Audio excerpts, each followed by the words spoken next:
올해부터 5월 1일 노동절이 법정 공휴일로 지정되었습니다. 그동안 쉴 수 없었던 공무원, 교사 등도 이제 당당하게 휴식을 보장받게 되었는데요. 분명 의미 있는 변화입니다. 덕분에 5월 5일까지 꿈같은 황금 연휴를 보낸 분도 계시죠? 하지만 모든 노동자가 쉴 수 있는 날이 되기까지는 아직 시간이 필요한 것 같습니다.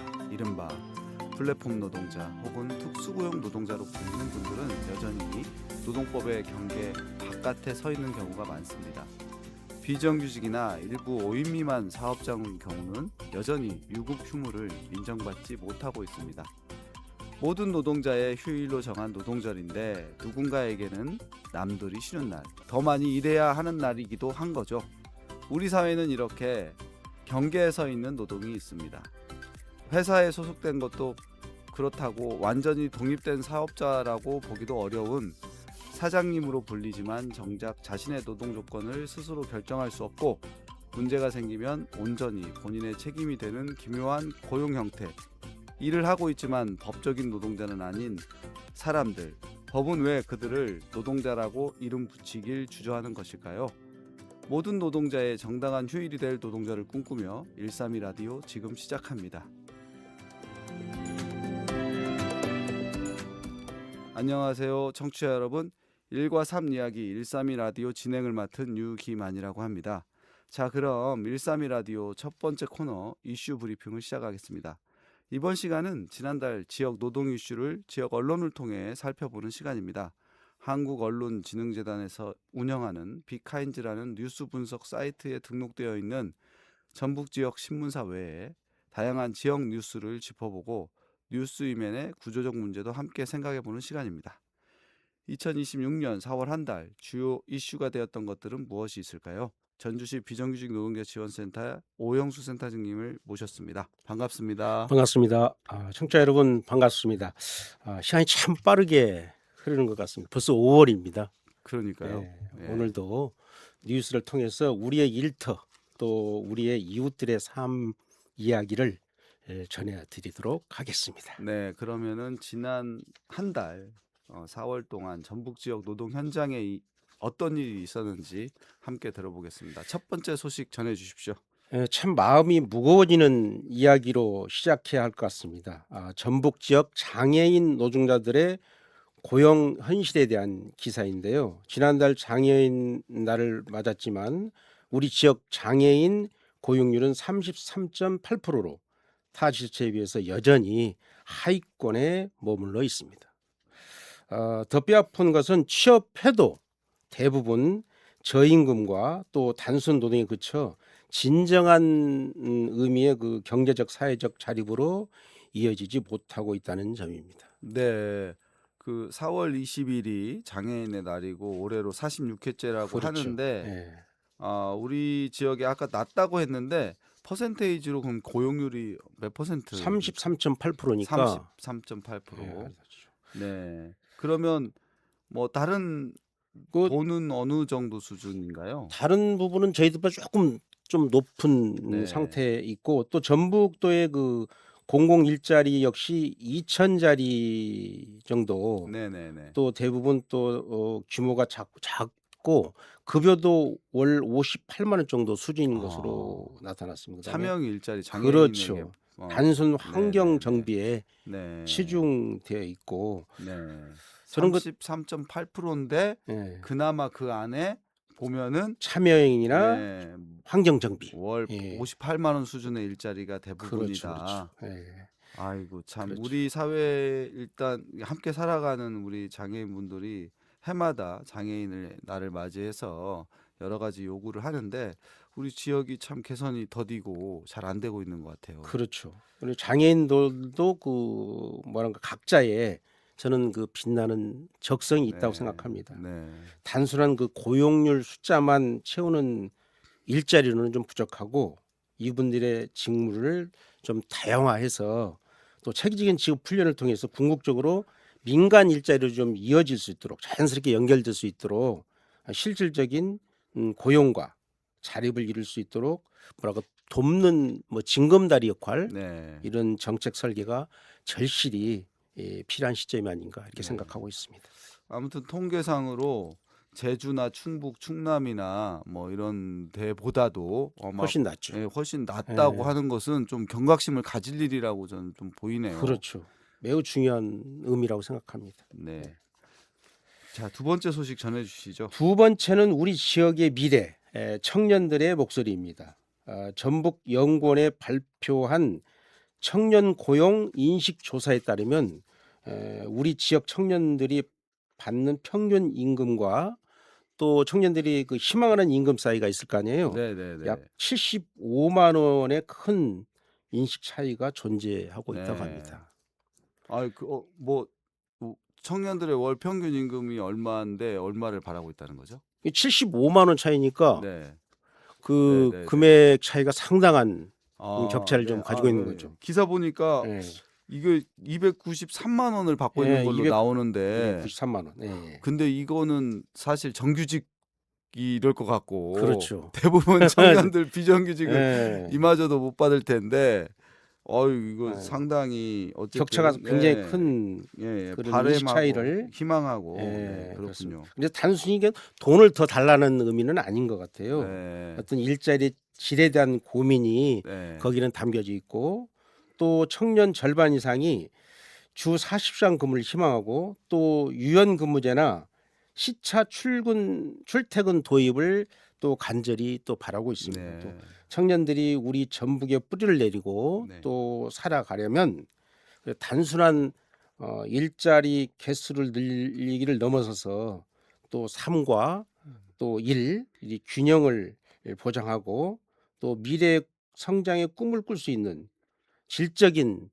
개선이 무엇보다 필요하지 않나 이렇게 생각을 하고 네. 있습니다. 올해 저도 이제 전북 노동 통계 보니까 작년에도 청년들이 많이 전북을 떠났더라고요. 그렇죠. 심각한 문제라고 네. 생각합니다.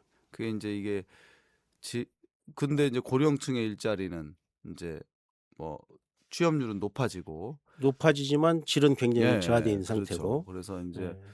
계속 뭐 질적으로 조금 일자리가 좀 개선돼야 된다는 거는 해마다 이제 문제 제기가 되는데 일부 이제 정규직 자리를 제외하고는 너무 이제 안 좋은 일자리들이 많으니까 이런 것들도 이제 참 지역 사회에서 이렇게 함께 고민해야 할. 예. 과제로 이렇게 뭐 정책 과제로만 음. 내지 않고 실제로 좀 그렇죠. 예. 예.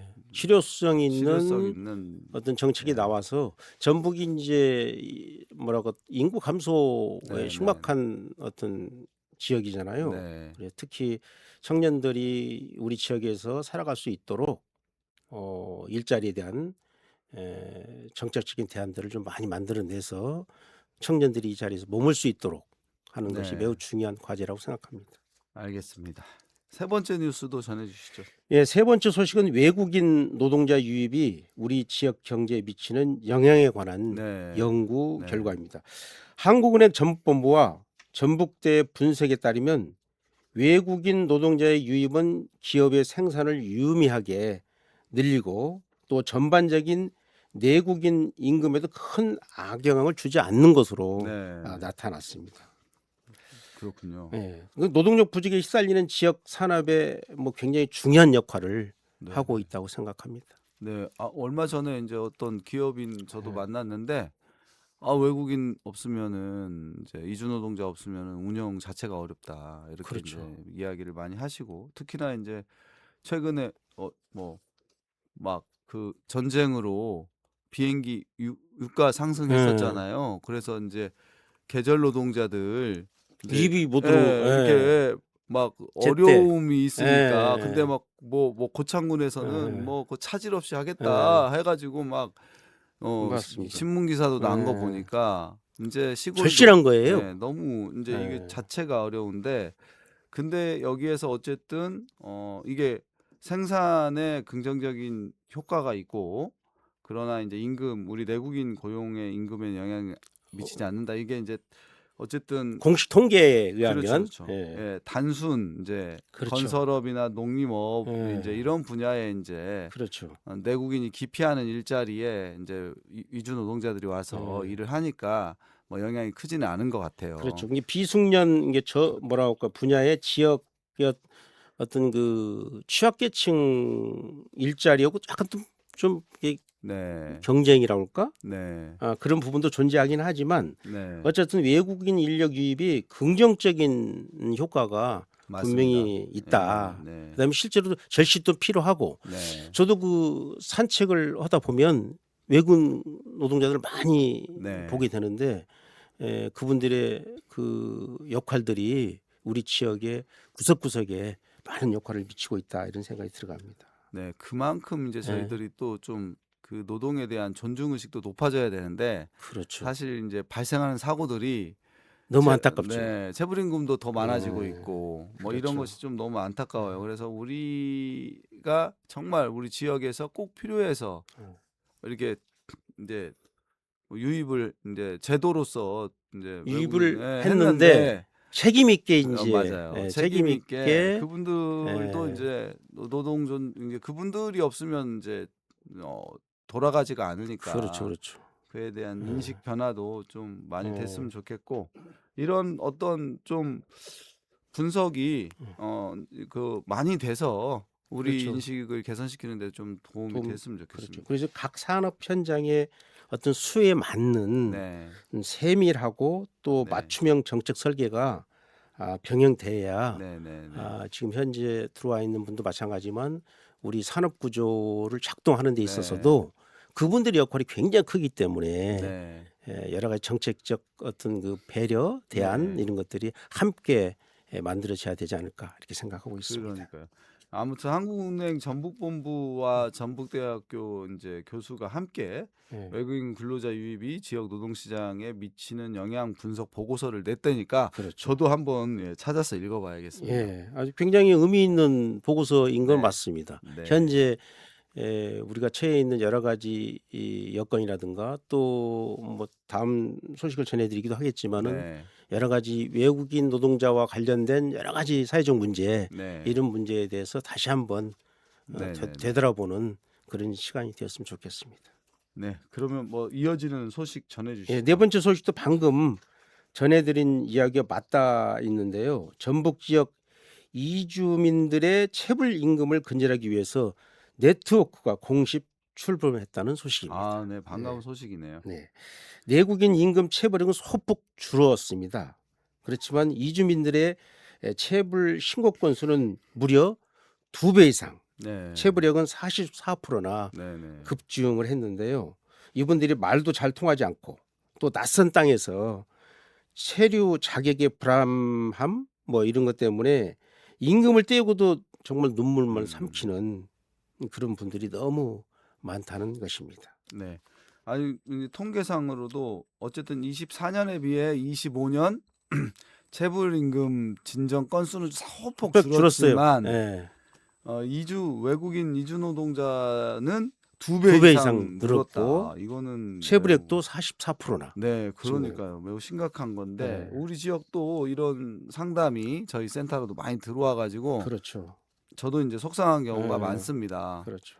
네, 이제 최근에도 몇 건 이제 진행하고 있는데 이번에 이제 이 소식을 보니까 14개 나라의 어떤 네트워크가 예, 공식 예, 출범을 같이 해서 또 이제 고민하는 네, 예. 같이 또 이 네트워크를 함께 예. 구성하기로 했다고 예. 하는 소식인데 뭐 중국, 베트남, 필리핀, 몽골, 네팔, 캄보디아, 미얀마, 우즈벡, 키르기스탄, 예. 뭐 트르키예, 예. 러시아, 방글라데시, 스리랑카, 태국까지 이렇게 기사를 보니까 예. 14개의 커뮤니티가 그러니까요. 우리 지역에 있는 것도 그러고 저는 보면은 우리 지역에 들어와 있는 다양한 나라의 많은 네네네. 분들이 그분도 사실은 우리 지역에 있다가 다시 자기 나라 돌아가면은 네. 사실은 홍보 대사거든요. 그럼요. 네, 그래서 그렇죠. 저는 여기서 있는 동안에 네. 우리의 좀 좋은 모습 네. 또 성숙된 모습들을 좀 많이 보여줬으면 하는 바람입니다. 이게 네트워크가 출범됐으니까 체불임금도 좀 확 줄었으면 좋겠어요. 줄겠죠? 네, 정말 이제 우리 또 예. 이게 사업하시는 분들이 예. 최소한 임금을 그럼요. 지급하지 일을 않는- 시켰으면 그렇죠. 임금은 줘야 된다. 네네. 이것은 상식인데 그래요. 그 숫자가 44%나 급증했다는 것은 안타까운 소식이고 또 신고된 건수는 그야말로 빙산의 일각이라고 네, 네. 해요. 그래서 이번 이주민 그 체불임금 제로 네트워크 네. 출범이 억울한 이주 노동자들의 눈물을 닦아주는 네. 또 따뜻한 그리고 단단한 손길이 네. 되어주기를 진심으로 기대하고 있습니다. 아, 활동 하여튼 기대하고 있습니다. 다음 소식 또 전해 주십시오. 예. 다섯 번째 뉴스는 참으로 아픈 좀 가슴 아프게 했던 소식인데요. 전주 페이퍼 공장에서 홀로 작업하다 숨진 고 박정현 청년 노동자의 안타까운 죽음이 지금 2년 만에 2년 만에 마침내 산업재해로 인정을 와, 받았습니다. 2년 만에 네, 2년 만에. 결정이 내렸군요. 그렇죠. 이렇게 오래 걸리다니요. 그러니까요. 당시 현장에서 그 치명적인 유독가스인 황화수소가 측정기에 그 초과할 만큼 검출되었음에도 불구하고 네. 사측은 개인 지병 탓을 하며 진실을 네. 덮으려 했는데요. 무려 2년이라는 긴 시간 동안 네. 또 차가운 거리에서 또 진실 구명을 어떤 유가족의 고통 이런 것이 진짜 감히 헤아리기가 어려운 네. 그런 상태였습니다. 말씀하시니까 생각이 나네요. 네. 그때 이제 전주 페이퍼 앞에 천막 치고 예. 그 추모 공간도 만들고 유가족 분들이 정말 너무 했었죠. 비도 많이 왔어요. 그래서 이제 어렵게 합의하고 이제 산재도 이제 그때 그냥 뭐 산재는 처리 결과를 보는 걸로 했는데 2년의 시간을 또 유가족 분들이 또 합의 후에 이렇게 보내서 인제라도 결론이 나서 그렇죠. 너무 다행히 자식을 일찍 보낸 것도 가슴 아픈 일인데 또 행정적인 어떤 이런 절차 이런 것들이 너무 길게 가는 것은 너무 안타까운 일이었습니다. 어쨌든 사측의 어떤 진정성 있는 어떤 사과 또 책임 이런 부분들이 반드시 좀 이루어져야 되고 어쨌든 이번 기회를 통해서 다시 한번 어떤 이런 부분에 대해서 신속한 처리가 이루어질 수 있도록 모두가 함께 노력을 해야 된다고 생각합니다. 네, 하여튼 알겠습니다. 고인의 평안을 또 안식을 빕니다. 네, 저도 같이 빕니다. 네, 다음 소식. 네, 마지막 소식인데요. 해마다 5월 이렇게 달력을 보면은 속상할 때가 많았었거든요. 아, 왜요? 네. 빨간 날이 많아서 다 62년 만에 이름을 되찾는 노동절이 있습니다. 아, 네, 그렇죠. 올해 뜻깊은 날이기도 그렇죠. 하죠. 노동절은 단순한 휴일이 아니라 노동의 땀과 존엄이 쌓여 만들어진 이름이라고 생각합니다. 또 사람이 사람답게 살기 위해 쌓아온 시간의 또 이름이기도 합니다. 노동절이라는 그 말 속에는 뭐랄까 이게 일을 어떤 수단이 아니라 어떤 삶의 존엄으로 바라보는 저는 약속이 담겨 있다고 생각합니다.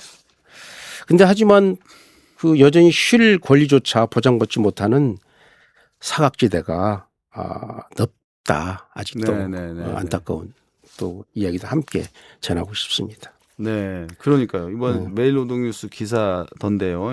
직장갑질 119에서 뭐 이 노동절 유급 휴무 보장하는지 설문조사를 했는데 10명 중에 3명이 여전히 노동절이 쉬지 못하고 있다고 통계가 있습니다. 35%가 그렇죠. 그러니까요. 특히 그 특수고용, 프리랜서 노동자, 또 5인 미만 사업장 노동자들, 그다음 초단시간 노동자, 어떤 법의 보호 밖에 있는 취약계층일수록 정말 유급휴일이 나무나라 이 이야기라고 생각합니다. 그래서 이 달력의 빨간 날이 모두에게 공평하게 또 그리고 편안한 휴식이 되는 날이 하루빨리 오기를 간절히 바랍니다. 이 뉴스가 많이 되더라고요. 노동절 63년 만에 노동절이 됐는데 62년 만에 이제 그 노동절에도 불구하고 이제 적용받지 못하는 그런 노동자의 이야기가 이제 뉴스가 많이 되던데 오늘 전 지역 노동자 시점에서는 그 이야기를 좀 다루려고 하거든요. 그렇습니다. 그래서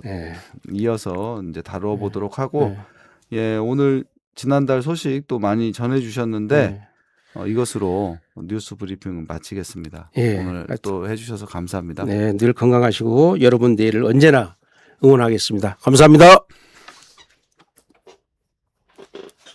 네, 이번 코너는 전지적 노동자 시점입니다. 올해부터 5월 1일 세계 노동절이 법정 공휴일이 되었다고 말씀드렸는데요.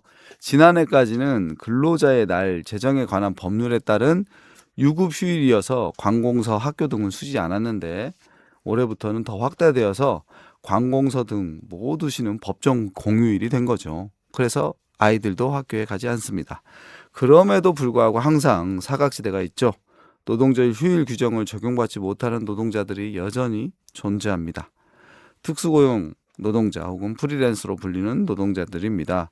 오늘은 특수고용 노동자로 불리는 대리운전 노동자 한 분을 모시고 이야기를 나눠보겠습니다. 먼저 우리 대리운전 노동자로 일하시는 최장윤님을 모셨는데요. 먼저 간단히 인사 부탁드리겠습니다. 네, 안녕하십니까. 대리운전 기사로 열심히 살아가고 있는 최장윤입니다. 네, 대리운전 일이라고 하는 것을 뭐 아시는 분은 잘 아실 거고 뭐 이제 워낙에 드라마나 이런 데도 많이 나오잖아요. 네. 예. 근데 뭐 청취자분들을 위해서 그래도 간단하게 뭐 일하신 지 얼마나 되셨고 몇 시부터 몇 시까지 주로 어떤 일을 하시는지 간단히 소개 좀 부탁드립니다. 네, 제가 대리운전을 시작한 지 벌써 20년이 훌쩍 지났습니다. 네, 일하는 시간은 보통 저녁 6시에 시작을 해서 새벽 3시까지 이렇게 일을 하고 있습니다. 네, 20년이 훌쩍 지나셨다고 그랬는데 네. 정확히 기억이 나세요? 언제 딱 처음 운전대를 잡은 뭐 그 순간이? 제가 20년이라고 표현했지만 사실은 네. 2000년도 4월 달부터 대리운전을 했으니까요. 정확히 네. 말씀드리면 26년째입니다. 26년째. 2000년에 4월에. 네, 처음에 대리운전을 첫 오다를 받아가지고 네. 손님 차를 만나서 90도로 절을 하고 네. 긴장이 많이 돼 있는 상태에서 운전대를 잡고 첫 운전을 하면서 엄청 떨기도 하고 네, 네, 했죠. 네. 그래도 하루 이틀 이게 지나다 보니 이제는 아주 네. 베테랑. 베테랑 소리를 들을 정도로 이렇게 지금 네. 현실적으로 많이 바뀌어져 있습니다. 말씀하시는데 그때로 돌아가서 막 떨리시는 것 같아. 네, 그때 그렇습니다. 생각하니까. 예, 네. 그 감회가 잘 느껴지고 그러니까요. 예, 그렇습니다. 26년 예. 되셨는데 네. 그러면은 이제 처음 26년 긴 시간 동안 예. 크게 변한 부분도 있을 테고 많이 네. 변하지 않은 부분도 있을 텐데 네. 혹시 이런 것들은 이렇게 좀 옛날보다는 변한 것 같습니다. 아니면 그대로인 것 같습니다 하는 부분이 있나요? 옛날에는 그 우리 대리운전을 이용하시는 고객님들이 음주를 거의 그 만취 상태로 많이 드신 분들이 계셨어요. 많았습니다. 코로나 이전까지만 해도 상당히 그런 분들이 많으셔서 뭐 어떤 고객을 하루에 3번 만나는 경우도 있고 할 정도로 약주들을 좀 과하게 드시고 하셔서 제가 운전하는 도중에 잠이 들어서 아무리 깨워도 못 일어난다 할지 아니면 괜한 시비를 붙어가지고 네. 그래가지고 애를 먹게 만드는 경우도 많고 이랬었거든요. 하지만 이제 코로나 이후로 음주 문화가 바뀌어서 그런지 고객들이 약주를 드시는 그 횟수도 적으시고 그리고 옛날같이 포금도 안 하셔서 지금은 좀 옛날에는 좀 많이 힘들었는데 네. 조금 낫다 이렇게 생각. 네. 할 수 있습니다. 네, 예. 고객의 상태가 많이 네, 나아졌다 그렇습니다. 이런 네, 네, 얘기군요. 네. 아니 3번 만났다는 게 그러면 네. 여기서 여기 이동해서 1차 하고 막 그렇죠. 이런 건가요? 예, 그렇습니다. 예. 이 옮길 때마다 대리운전을 예, 예. 해가지고 막 예. 고주망태가 되도록. 네. 와. 근데 아주 훌륭하신 분이죠. 그렇게 네. 고주망태가 되도록 약주를 드시면서도 계속해서 대리운전을 찾으시는 분들이 보통 약주를 많이 드시면 급한 마음에 운전대에 가서 앉는 게 기본인데 아주 네. 그런 분들은 대단히 훌륭하신 분들이라고 그러니까요. 생각합니다. 예. 네, 그런 면은 좋아졌고. 네네. 뭐 또 혹시 변하지 않은 부분이 있다면 아니면 혹은 좀 이건 안 좋아졌다는 부분이 있다면 어떤 것일까요? 이게 이제 그 대기업이 즉 카카오 그 티데리 뭐 이런 기업들이 대리운전 시장을 장악하면서부터 일하기가 많이 힘들어졌어요. 접근성이 좋아서 대리운전 기사로 일을 하시는 분이 쉽게 접근해서 많이 생겨나고 또 그리고 이분들이 뭐 그 현금을 만지다 보니까 물론 요즘에 그 삶도 힘들기도 하겠지만 현금을 만지다 보니까 이분들이 쉽게 이 대리운전이나 직업에서 벗어나지 못하고 저 역시 젊은 시절에 40대 시작을 해서 현금을 만지고 자유로운 것 때문에 결국 26년을 해왔듯이 이런 분들이 자꾸 늘어나고 한번 대리운전에 빠지면 벗어나지를 못하고 이러다 보니까 평균 과거에 한 1,500명이었던 전라북도 대리운전 기사가 제가 지금 집계한 바로는 한 5,000명까지 늘어난 상황입니다. 예. 그래서 그래요? 예, 그래서 경쟁력이 아주 치열한 뭐 네. 전쟁터 같습니다. 예.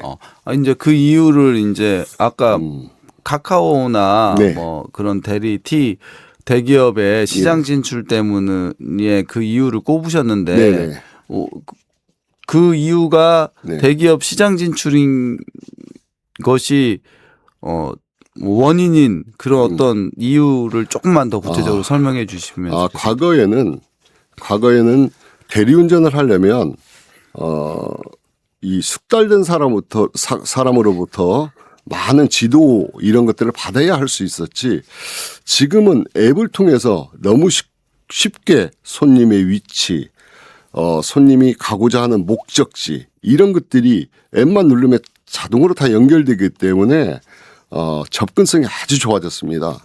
누구나 이제 할 수 그렇습니다. 앱만 깔면 할 수 예, 있도록. 예. 예전에는 그러면 어떤 형태였습니까?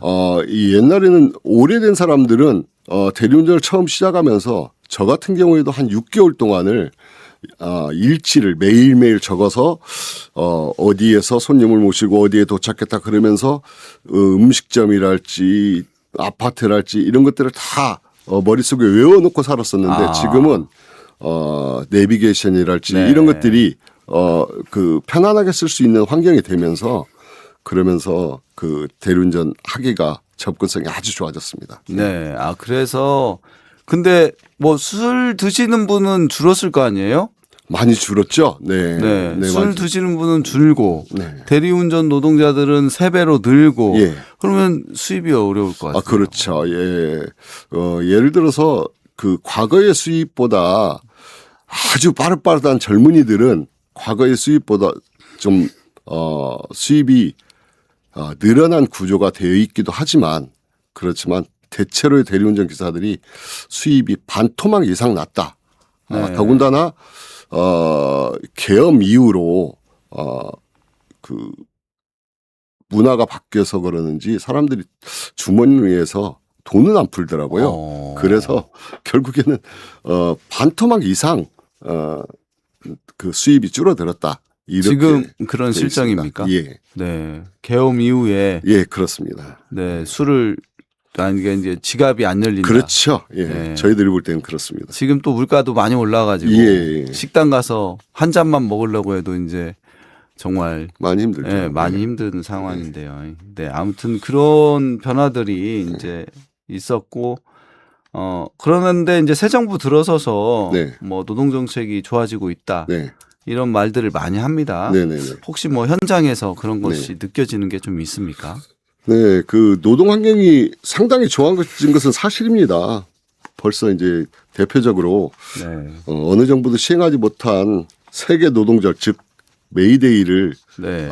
노동절로 제정한 것부터 이재명 정부의 네. 그 노동 정책은 눈에 띄게 바뀐 것은 사실입니다. 네. 하지만 안타깝게도 아직 저희가 그 노동을 제공하는 플랫폼 노동 현장에서까지는 미치지 못하고 있는 게 현실입니다. 네. 그러니까 전반적으로 이제 뭐 뉴스들 전반적인 거는 좋아지고 있는 것 같은데 네, 그렇습니다. 아직까지 네. 플랫폼 노동을 하는 이제 우리 대리 노동자들, 대리운전 노동자들에게는 이제 미치지 못한다 했는데 5월 1일 노동절이 이제 법정 공휴일이잖아요. 네.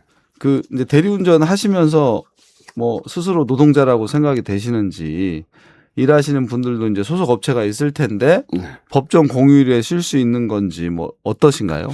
전혀 그런 혜택은 이제 볼 수가 없고요. 이제 앞서 말씀드린 대로 뭐 현실과는 뭐 상당한 괴리가 있어요. 이제 카카오, 쿠팡, 배민 등 이 플랫폼 업체들이 이 지배하는 노동 현장에는 아주 꿈 같은 얘기입니다. 네. 쉴 수 없이 많은 일을 해야만이 원활하게 다음 오더를 배정받고 네. 하는 시스템으로 되어 있어서 그 휴일 같은 거 아주 꿈도 꾸지 못할 정도 네. 이런 상황입니다. 그러니까 이제 이 사람들이 빠져나가는 논리가 우리는 그냥 뭐 앱만 제공하지 네. 아무것도 그럼 우리는 관여한다 이런 걸로 빠져나가는 거잖아요. 저는 좀 관심이 네. 이런 쪽에 저는 뭐 소시적에 대기업에서 노동조합 생활을 했었고 네. 이제 그렇게 이제 나름대로의 그 이념이 있는 상황에서 지금 현실을 보면 이건 이제 중소기업 과거에만 해도 제가 그 현대라는 대기업에 다닐 때 그때만 해도 중소기업 육성 그 업종이 있었어요. 네, 네, 네, 제가 네. 알기로는요. 네. 그래서 그 시장에 그 지역 경제에 또는 아주 소규모 업체들 이런 데를 보호하려고 그런 그 방법을 만들어 놓고 제도를 만들어 놓고 접근을 못하게 했었는데 지금은 대기업들이 이렇게 대리운전 시장까지 네, 네. 이렇게 다 파고들면서부터 지금 대리운전 지방의 업체들은 그 거의 도산할 지금 지경이거든요. 저는 정부가 이런 부분에 대해서 어떻게 좀 그 나름대로 정리를 좀 해야 되지 않느냐 그렇게 생각합니다. 그렇지 않으면 결국에는 이 시장은 다 대기업 체제로 넘어갔고 이런 소소한 것들까지도 대기업으로 넘어가면서부터 우리 그 소상공인이나 중소상공인들이 지탱할 수 있는 그 사업 자체가 존재하지 않는다고 저는 그렇게 생각합니다. 그래서 정부에서 이런 것들 미리미리서 좀 역할을 좀 해줘야 되지 않느냐 저는 이렇게 보고 있습니다. 예. 네, 옛날에도 막 대기업이 골목 상권 장악한다. 네네. 빵집까지 뭐 네. 다 한다 이런 이야기가 있었는데 이제 네. 그것을 넘어가지고 이제 뭐 이런 어떤 플랫폼을 활용해 가지고 네. 이제 지역 그 대리운전 지역 업체들도 지금 힘든 상황인 건가요? 네, 도산 입장이에요. 거의 도산 도산, 입장이에요. 예. 업체가 몇 개나 혹시 전라북도에 그래도 나름대로 한 15개 업체들이 있는데 네네. 지금 인건비도 제대로 낼 수 없는 환경이고 이제 그러다 보니까 이제 지역 업체에서는 우리 이제 그 대리운전 기사들한테 그 힘약한 대리운전 기사들한테 갑질하면서 열심히 속된 말로 그 빨대를 꽂고 아하, 이렇게 네. 생존하고 있습니다. 본인들도 이제 생존하기 예, 위해서는 예, 그렇습니다. 이게 뭐 대리뿐만 아니라 퀵도 비슷하겠네요. 똑같습니다. 네, 네, 그러니까요. 네, 네. 이게 지역 업체가 힘들어지니까 더 이제 대리운전을 하는 노동자 그리고 퀵 서비스 노동자도 이제 힘들어지는데 이제 어쨌든 사용자성이 분명해지면 법정 공휴일 책임도 분명하게 요구할 수 네. 있을 텐데 네. 돈은 돈대로 벌고 책임은 책임대로 이렇게 빠져나가는 게 참 현실인 것 같고 네. 그래도 세계적으로는 이제 뭐 그런 어떤 플랫폼 노동자들이 노동자성이 인정되고 있는 추세니까 네. 저희도 뭐 추정제, 노동자 추정제 뭐 이런 것이 막 얘기는 되고 있는데 예. 아직까지 이제 뭐 이렇게 현장에서 느낄 정도는 아닌 거잖아요. 네, 그렇습니다. 예. 현장에서는 거의 그 느끼지 못하고요. 그래서 이 대리운전업이 결국에는 그 자율주행차 이런 것들이 곧 시장에 진출하면서 얼마나 버틸지는 모르겠는데 이제 이마저도 지금 대기업이 자꾸 침탈당하고 이러는 모습을 보면서 저는 좀 대단히 안타깝게 생각하고 있습니다. 아, 그러면 앞으로는 진짜 자율주행 차 시대가 오면은 또 그것도 또 고민이겠네요. 네, 그렇습니다. 직종 자체가. 예. 그래도 여전히 이제 그거는 아직 좀 먼 미래가인 것 같고 그래야 되겠습니다. 운전까지 네. 일하면서 이제 가장 어려운 점은 어떤 것들이 있을까요? 혹시 지금 그 저희들이 이제 뭐 이재명 정부가 들어서고 지자체들이 그 소외받는 플랫폼 노동자들란 그들을 위한 그 상당한 관심을 보이고 있고 또 아직은 뭐 예산 등 중앙정부 지원이 좀 미약하여서 실질적 지원에는 한계가 있는 것은 사실입니다. 지금 이제 이 방송을 청취하시는 청취자분들께서도 많은 관심을 가져주신다면 보다 더 현실적인 지원이 가능할 것입니다. 그래서 저희들이 제대로 된 수입은 뭐 욕심이고 최소 일터에 나와서 열심히 일하면 최저 생계비 정도는 챙겨가지고 갈 수 있는 이런 환경이 되어야 되는데 지금 아직은 이렇게 그 관심을 받고 있지 못하니 여러분들께서도 좀 시청자 여러분께서도 많은 관심을 좀 가져주시고 그리고 또 한 가지 시청자 여러분들께 부탁을 드리고 싶은 건 저희가 작년부터 그 시내버스 승강장을 시민들이 다 이용하고 나신 11시 이후에 그 이동노동자의 그 휴게 공간? 간이 휴게 공간으로 전주시에 그 신청을 해서 그게 이제 전주시에서 통과가 되어서 지금 몇 개 38개 정류장을 운영하고 있습니다. 그런데 사람이라는 거 뭐 여러 종류의 사람이 있지 않겠습니까? 어떤 분들은 노숙자가 거기에서 자고 있다. 그래서 그거 없애야 된다는 그런 주장도 하시는 분도 계시고 또 그리고 어떤 분들은 뭐 대리운전 기사들이 거기서 너무 떠들어 뭐라고 불평을 하고 계시는 분들 계지만 오직하면 저희들도 좋은 환경에서 일하면 좋겠지만 오직하면 시민들의 발길이 끊어진 11시 이후에만 저희들이 그 좀 쉴 수 있는 공간으로 사용해 달라는 이런 부탁을 해가지고 했던 그 시행하고 있는 것들이니까 시민 여러분들도 좀 그 너그럽게 좀 이해하시고 좀 불편함이 있어도 좀 참아주셨으면 고맙겠습니다. 아이고, 네, 정말 그래야죠. 혹시 38개 그 저기 휴게 공간에 안내판 같은 게 있습니까? 아직 그런 것은 설치하지 않았습니다. 이곳은 뭐 11시부터는 이런 게 있으면 좀 낫지 않을까요? 예. 그런데 네. 그게 좀 그 정리가 되어서 네. 그렇게 해줬으면 좋겠는데 항상 늘 전주시에 뭘 요구하면 네. 예산이 없다, 돈이 없다. 이게 사실 그 이번에 버스 정류장 네, 네. 이걸 그 한겨울에 네. 온돌이 설치된 온돌이 전기를 좀 공급해서 네. 한 11시부터 새벽 한 4시까지 한 네. 5시간만 가동을 해 주십사 이랬는데 시가 전기세도 될 재정이 없다라는 이야기를 많이 해왔습니다. 아이고, 안타깝네요. 예. 아니 그래도 머리가 너무 좋은 게 이제 안 쓰는 시간에 네, 그렇죠. 이동 노동자들이 새벽 시간에 이용할 수 있게 연계형으로 한 건 너무 머리가 네, 그렇죠. 좋은데 네, 그게 네. 현실적으로는 지금 뭐 여러 가지 시민들의 민원도 있고 네. 재정적인 여건도 있고 해서 네네. 제대로 된 공간이 안 되고 있다. 네, 그렇습니다. 야, 이거 이번 지자체 선거가 있는데 네. 이건 정말 전 이 정도는 됐으면 좋겠습니다. 네, 안내판도 붙여서 네. 사실 진짜로 그 시간에 새벽 시간에 정말 갈 곳 없는 네. 진짜 이동 노동자들 비도 오고 네. 눈도 오고 추울 때 더울 때 그때 진짜 좋은 그런 공간이 되었으면 하는 바람이고 네. 예.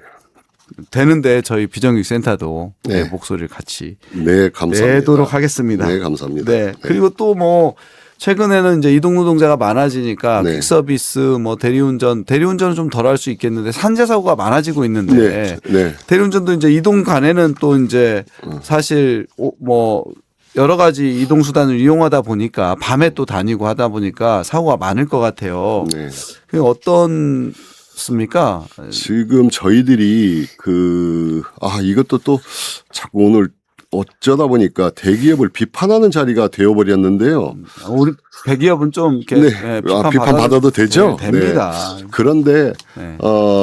지금 모든 플랫폼 노동자, 즉 저희들이 이제 그 대리운전 기사나 퀵서비스 기사 또 그 택배 기사들까지 이런 분들이 요즘에 교통사고, 자기가 주행하는 오토바이 또 네네. 손님차 또는 자기가 배달하는 자동차까지 그런 교통사고가 사고율이 엄청 높아지고 있고, 제가 들은 통계로는요. 그리고 또 그 산재 사고도 엄청 많이 늘어나고 있다고 제가 전해 들었습니다. 그 제가 확인한 바도 그렇고요. 네네네네. 실제로 옆에 동료들도 이렇게 보면 사고가 빈번히 발생되고 이러는데, 지금 이제 그 카카오, 저희 이제 제가 대리운전 했으니까 대리운전부터 말씀을 드리면, 카카오 배차 시스템이 알고리즘을 조종을 해서 많이 탄 기사한테, 자기네 오더를 많이 해소한 기사한테 우선 배차되게 하는 시스템으로 지금 운영을 하고 있습니다. 네. 예. 그러다 보니 한 개라도 더 얻려고 좀 정신없이 운전을 하거나 정신없이 쫓아다니거나 네. 이런 상황들이 되고, 제가 이건 비단 대리운전뿐만이 아니라 퀵서비스 네. 기사들한테도 이런 문제 때문에 요금이 형편없어도 한 개라도 더 치워야 되니까, 그래야 다음 오더를 받을 수 있으니까 라는 생각으로 요금이 형편없어도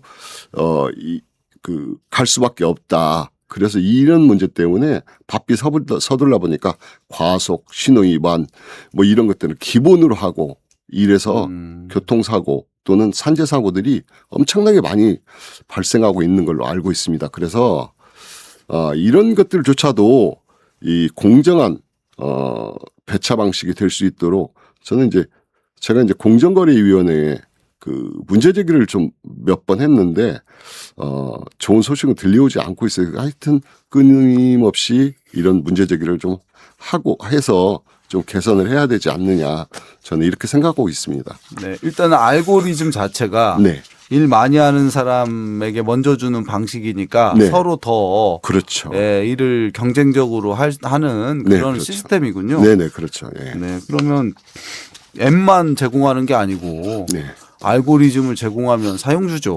그렇죠. 예, 당연하죠. 예, 당연하죠. 예. 본인들이 그리고 참 그런 문제들이 모든 그 플랫폼 노동에서 대리운전도 이제 그런 게 있다는 게 이제 저도 이제 좀 놀랐는데, 이제 그래도 최근에는 이제 뭐 그 산재보험이나 고용보험 가입할 수 있게 되어 있잖아요. 네. 그래서 이제 고용보험이나 산재보험은 어떻게 얼마나 혜택을 보고 좀 계신가요? 일부 이제 그 고용보험을 일부 혜택을 본다는 사람이 있어요. 이제 이게 정확하게 정의가 어떻게 되는지는 모르겠는데, 이 대리운전을 하다가 오랫동안 해왔는데 몸이 아파가지고 도저히 네. 대리운전을 못할 상황이라면 네. 그 고용보험 지급 대상으로 몇 명이 승인이 떨어졌다는 얘기를 네, 들었거든요. 네. 그런데 물론 저희들이 내는 고용보험료가 네. 뭐 아주 형편없이 적기 때문에 네. 그럴 수밖에 없다 생각하지만 그 금액들이 너무 적어서 네. 뭐 이걸 받고 네. 그 고용보험을 받으면서 그 일을 하지 않고 전혀 네. 이걸 받으려면 일을 전혀 하면 안 되는데 네. 이렇게 일을 하지 않고 그 고용보험으로만 생활을 한시적으로나마 네. 생활할 수 있는 환경이 아니라는 거죠. 네. 그래서 그 고용보험을 접수하는 사례가 네. 많이 없다고 이렇게 알고 있습니다. 네. 제도 자체가 어쨌든 뭐 이게 한 건이라도 일을 소득이 잡히면은 네. 또 그렇죠. 수정할 수 네. 없으니까 네. 아예 이제 일을 하지 못하게 되고 네. 일을 하지 못하게 되는데 그 정도 수준 가지고는 먹고 살기가 너무 힘들고 네. 네, 이런 거군요. 저는 이런 것들이 다 그 정부가 좀 그 나서야 될 부분이라고 보거든요. 네. 그래서 일정 부분의 그 고용보험도 물론 사업자도 내고 저희들도 내지만 정부가 이 부분에서 일정 부분을 투자해서 그 지원을 해서 고용보험 그 받을 수 있는 그 돈을 좀 네. 많이 인상될 수 있도록 네. 이렇게 정부가 좀 역할을 좀 했으면 좋겠다는 그런 아쉬움을 갖고 있습니다. 네. 그리고 이제 뭐 산재보험 같은 경우도 보통은 이건 이제 사업주가 되는데 네. 여기 특수고용직은 이제 노동자도 50% 부담하도록 되어 있잖아요. 네네네. 이것도 사실 진짜 좀 개선이 필요한 부분 네. 같은데 네. 다른 데는 다 기업의 부담을 최소화하려고 네. 산재보험을 운영하는 건데 네. 이 노동자에게 보험료를 내게 네. 한단 말이에요. 네. 이거는 어때요? 이 현장에 그러니까 그래서 이제 아직은 그 노동 정책이 좀 많이 변화되기는 했지만 이런 현장까지는 미치지 못하는 게 대단히 좀 아쉽고 네네. 뭐 이번에 뭐 그 일하는 사람 기본법이랄지 뭐 이런 것들 속에 그 이런 것들이 좀 다 맞아서 좀 그 제대로 된 혜택을 받을 수 있게 정부가 좀 그 귀를 좀 많이 기울여지고 관심 있게 바라보길 좀 기대하고 있습니다. 아, 네. 일하는 사람 기본법 말씀을 하셨는데 네. 이게 이제 이재명 정부가 지금 추진하고 있는 네네. 법이잖아요. 네네. 이제 근로기준법의 적용이 이제 한계가 있으니까 네. 이제 뭐 여러 플랫폼 노동자, 특수고용 노동자, 프리랜서 등도 좀 이렇게 적용받을 수 있는 이제 법을 만든다는 게 네. 취지인데 네. 뭐 일각에서는 뭐 근로기준법을 다 적용하면 되지 왜 따로 법을 만드냐 이런 목소리도 있습니다. 네.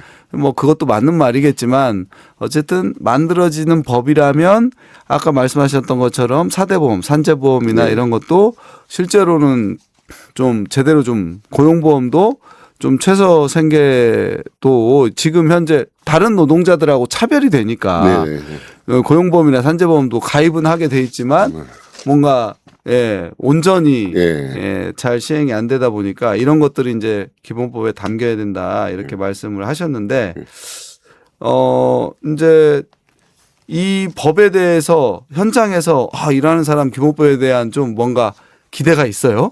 실제로? 그럼요. 이제 이런 이야기를 그 뉴스로 몇 번 접하고 네네. 저희 동료들하고 이 문제를 가지고 한번 토론을 한 적이 있습니다. 네네네. 그런데 이제 다들 이제 뭐 얼마나 해주겠어라는 네. 식으로 네. 좀 그 큰 기대를 하지 않고 있던데 네. 그러니까 이런 것들이 제가 생각할 때에는 기본법을 제정 전에 물론 이제 그런 프로그램도 가지고 있다는 그 노동자의 그러니까 그 플랫폼 노동자 이런 분들의 그 이야기를 좀 듣는 프로그램을 좀 그 생각하고 있다는 얘기를 들었는데 그것들이 다 좀 제대로 된 의견을 청취를 하고 그리고 그 의견을 모아서 중앙정부에 좀 제대로 그 이야기해서 좀 풀어내는 이런 역할들이 누가 책임 있게 좀 나서줘야 되지 않느냐 이렇게 생각하고 있습니다. 네, 어쨌든 일하는 사람 기본법이 제정되더라도 현장의 목소리를 좀 제대로 반영할 수 있도록 네. 제정 지금 시기부터 네. 그걸 좀 말씀하셨는데 이제 저희도 지금 뭐 전라북도 노동권익센터랑 6월달에 특수고용직 타운홀 미팅을 좀 네. 준비하고 있거든요. 네. 그때 또 우리 또 여러 프리랜서 직종들이 참가해서 네. 함께 의견을 일하는 사람 기본법에 대한 의견을 좀 모았으면 좋겠고 예. 자 이제 마지막입니다. 특수고용 프리랜서가 이미 800만 원이 넘어섰다고 그래요. 예. 그리고 이제 어쨌든 이제 노동절이 법정 공휴일이 된 5월인데 끝으로 시민이나 뭐 시민들이나 정부 정책 담당자들에게 뭐 당부하고 싶은 말이 있으면 한마디 부탁드립니다. 네, 저는 그 플랫폼 노동자를 그냥 노동자로 볼 것인가 문제에 대해서 뭐 사회적 그 논의가 많다고 이야기를 들었습니다. 예, 저는 제가 개인적으로 생각할 때는 누군가 지시를 받고 규제를 받고 책임을 져야 된다는 그런 업무를 받아서 그에 대한 대가를 취득함을 로 생각하는 사람, 아니 살고 있는 사람들은 노동자로서의 정당하게 대우를 받아야 된다고 생각합니다. 우리 이제 800만 그 플랫폼 노동자도 이제는 엄연한 한 개의 직종으로 자리 잡아간 지가 오래되었으니 이제 노동자성을 충분히 인정받고 그 노동자에 대한 합당한 대우를 받는 것이 필요하다고 생각합니다. 하지만 현실은 이제 좀 그 우리 플랫폼 노동자를 보는 시각들이 아직은 너희들은 무슨 노동자야라는 생각들을 많이 가지고 있는 것 같은데 시민들과 정부 모두가 우리 플랫폼 노동자도 노동자라는 인식을 좀 개선해서 앞으로 많은 배려와 관심 부탁드리겠습니다. 네, 오늘 이렇게 나와주셔서 감사하고 목소리 내주셔서 너무 감사합니다. 네, 감사합니다. 네, 우리 26년 동안 대리운전을 해오신 우리 최정윤님이 귀한 말씀 잘 들었습니다. 오늘 감사합니다. 네, 감사합니다. 이번 코너는 일할 땐 이 노래입니다. 청취자 여러분의 사연을 받아 읽어드리고 추천해주신 음악도 함께 듣거나 현재의 이슈나 역사 속의 노동의 한순간을 떠올릴 수 있는 노래도 소개하고 있습니다. 자, 그럼 오늘의 사연을 소개해드리겠습니다. 안녕하세요. 저는 전주에서 완주 3내까지 매일 시내버스 여행을 하고 있는 29살 청년입니다. 청년 목소리를 해야 되는데, 자, 매일 아침 눈을 뜨면 오늘은 버스에서 앉아갈 수 있을까 하는 걱정 반 기대 반과 함께 집을 나섭니다. 전주에서 3내까지 왕복 2시간. 시내버스를 타보신 분들은 아실 거예요. 도로 위에서 보내는 그 시간이 생각보다 꽤 길고 고되다는 걸요. 요즘은 날씨가 좋아서 창밖 풍경은 참 예쁜데 내일 때쯤 되면 아이고 소리가 절로 나올 만큼 엉덩이가 너무너무 아픕니다. 사실 요즘 제 마음속에 커다란 고민이 하나 자리 잡고 있습니다. 쾌적하고 편리한 출퇴근을 위해 이제는 정말 차를 사야 하나 하는 생각이죠. 하지만 막상 지갑을 열어보려니 겁부터 납니다. 이직한 지도 얼마 되지 않았고 경력도 길지 않아 모아둔 돈도 넉넉지 않거든요. 그럼에도 퇴근길 버스에서는 차를 사야 하나 말아야 하나를 늘 고민하며 주머니 사정과 현실 사이에서 치열하게 싸우고 있습니다. 그런데 사실 저는 아직 면허조차 없습니다. 남들은 고속도로를 싱싱 달린다는데 저는 아직 핸들 한번 잡아본 적 없습니다. 취업하면 면허 따고 차도 사야지 했던 때 패기 넘치던 계획은 어디로 갔는지 이래저래 고민만 많아지는 29의 밤입니다. 그래도 현실에서 즐거움을 찾아보자면 덜컹거리는 버스 안에서 이어폰을 꽂고 이 노래를 듣는 순간입니다. 뭔가를 해야 한다는 조급함을 조금은 내려놓을 수 있는 순간이거든요. 저처럼 인생의 새로운 적응기를 지나고 있는 분들, 그리고 매일 길 위에서 출퇴근 시간을 보내는 모든 직장인 분들과 이 곡을 나누고 싶습니다. 장범준의 당신과는 천천히를 신청합니다. 가사처럼 저도 너무 서두르지 않고 제 속도에 맞춰 천천히 나아가고 싶네요. 네, 전주에서 완주까지 왕복 출퇴근 시간이 2시간입니다. 그것도 정말 자차가 아니라 대중교통으로 출퇴근을 하시는 분인데요. 사연 주신 분이. 사실 전주에서 타 지역으로 출퇴근하시는 직장인 분들이 전주에는 많습니다. 통계상으로 보면 2만 5천 명 정도가 매일 그렇게 출퇴근을 하고 있다고 합니다. 더군다나 이렇게 대중교통을 이용해서 출퇴근을 하고 계시네요. 자동차를 사기 전에 혹시 같은 방향의 카풀을 먼저 찾아보셔서 네, 그런 것도 좋은 방법인 것 같고요. 장시간 출퇴근하시는 분들이 대중교통의 차 안에서 혹은 자차 안에서 보내는 시간이 행복해지기를 바랍니다. 또 이 사연 주신 분도 대중교통에서 보내는 시간 동안에 계절을 느끼고 음악을 듣고 책도 읽고 잠도 자고 지금 갖지 못한 것에 대해서 보다 말씀해 주신 것처럼 자신의 속도와 방향을 믿고 현재를 살아내셨으면 좋겠습니다. 언젠가는 면허를 취득하고 운전을 하게 될 테지만 그날이 오면 아마 오늘 29 출퇴근 버스 창가에 기대어 보냈던 시간이 그리워질 날도 있지 않겠습니까? 오늘 방송 이것으로 마무리하겠습니다. 모든 노동자의 노동절이 될 때까지 노동자의 권리는 마땅합니다.